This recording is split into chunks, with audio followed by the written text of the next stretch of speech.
I was selling a website for $500 and my client called me 3 times at night to deal with an issue because the website was down.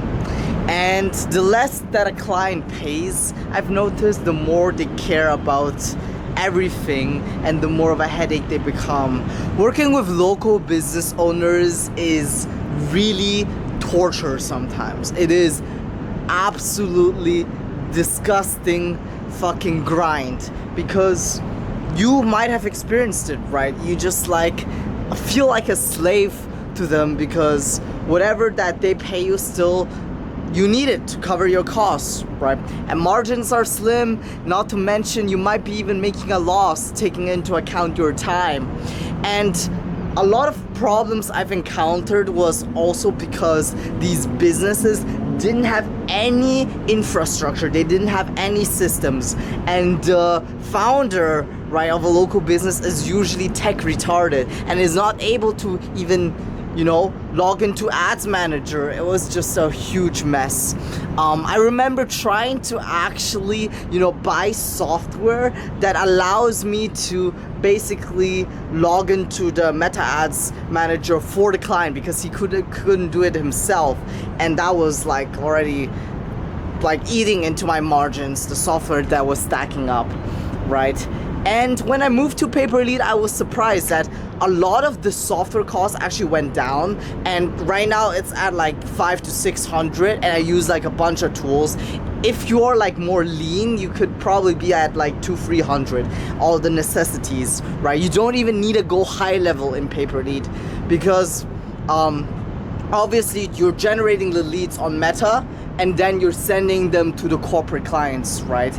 The difference between these corporate clients to local business owners is not only that they have structure, they have like 5 people that are doing different multiple functions, right? So one guy is responsible for a website, one guy is responsible for the tech integration, another guy is responsible for the law and the contract, so everything moves smoother. Obviously, when they respond, it takes a bit of time because you're interacting with like 5 different people to get a deal through.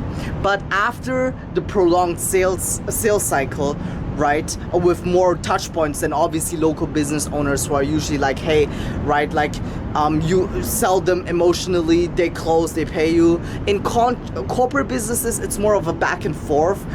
With their legal team, they need to check the contract. With their accounting team, it takes a while till you get paid, but it's gonna be so much more worth it because there is way less like fucking resistance to delivering the only thing you need to deliver, which is good leads.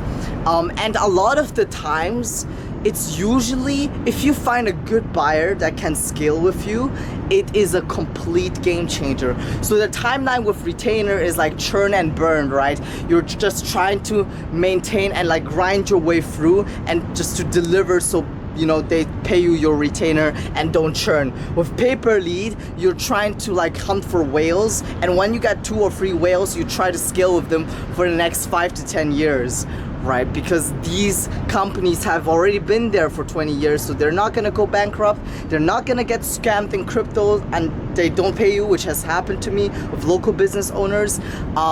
And there's just more of a safety net, even though it's less clients. And it's not even the fact that you can close less than retainer clients. I know people that are like basically stacking these corporates like crazy, and that's the difference between a 6-figure profit business in local retainer, and if that same skill set were to be applied with corporate businesses, then it would be easily 7 figures profit.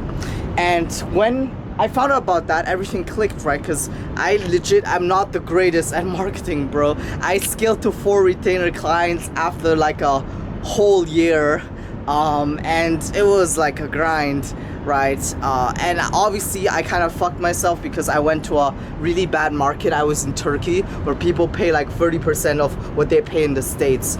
But anyways, this is just to give you some perspective on how it would look like working with corporate businesses instead of local businesses, because I know when I started out, I wish I heard something like that to basically really assure me that's not going to be harder.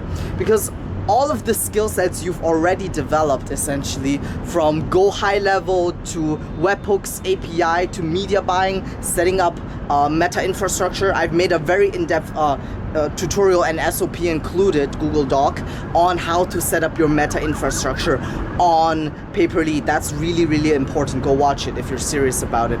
And specifically, all of this knowledge that you've put in and gained from retainer can definitely be applied to pay-per-lead. Even less so, because a lot of these corporate clients, right, you can really still upsell into like SEO or like different other services. Once you gain a corporate client's trust, it means a lot. It means like it could completely change the trajectory of your business, because you also have case studied, right? And you can basically say who you're working with within an industry. And hopefully this video was a bit more enlightening. If you have any more questions, do message me on Telegram as well as on Instagram. On the client acquisition side, you might think, okay, for instance, med spa industry, in which I was operating in, one of the most saturated in the world, because obviously all the gurus were pushing it back in 2023 and 2024, and I myself was just stupid and went straight into it.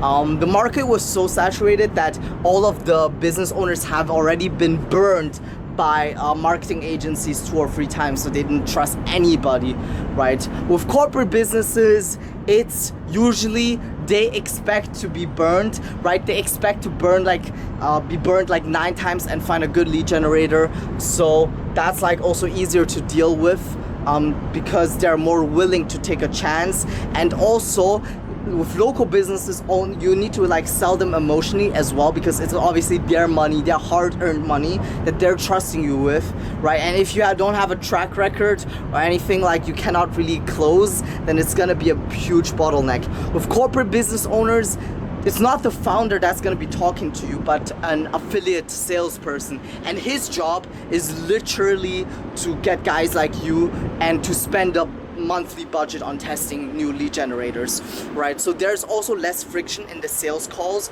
because you're offering a product. It's not like you're trusting them with the whole marketing infrastructure, because corporate businesses already have their marketing infrastructure. They just need more data, right? They need more leads to feed into their system so they can grow, because they cannot get it internally, because obviously they have these corporate branding guidelines. They need to make their ads like pretty and, you know, like correct, professional. So when they run meta ads, they cannot go as aggressively as we lead generators. So we're per se playing on a different battlefield. So when they would generate leads for $100, we can probably run more aggressive ads, you know, without the branding, to get them for 50, and we sell them for 75. And they are winning because they're buying for $25 less, right? From buying for 75 instead of 100 that they're generating themselves. And then we make a $25 profit as well, which is also good. And that's how essentially the pay-per-lead industry is built up, right? Is by this different level of playing field. We just have way more freedom to run these ads and be more aggressive, be more creative, and then we just send them leads, which is why it works, right? They are not gonna be paying you $120 if they can generate leads for $100 themselves. So that's like one of the things, unless your leads are of higher quality. And people in this industry usually look into acquisition costs, so that means how much they got a client for. They don't care sometimes about the leads, right? So there are definitely different models out there, like cost per acquired client. You can sell them on a CPA basis, cost per acquisition basis, where they don't even pay by lead anymore. They just give you a budget and they're just looking for a set amount of customers they require. But that's where you take on the most of the risk, because you need to trust that their call center can close your leads into paying customers. And corporate clients are easier to close, but the sales cycle is longer because there are more friction points, right? You're talking to multiple people within the business. But I hope this cleared up some of your questions. If you were unsure, if you actually want to change your whole like business structure, no, you're not changing anything. You're just changing the clientele and the payment processing. That's it. There's nothing else. It's still marketing. It's still feeding customers into other businesses. Hopefully it was helpful, guys, and check out my other content.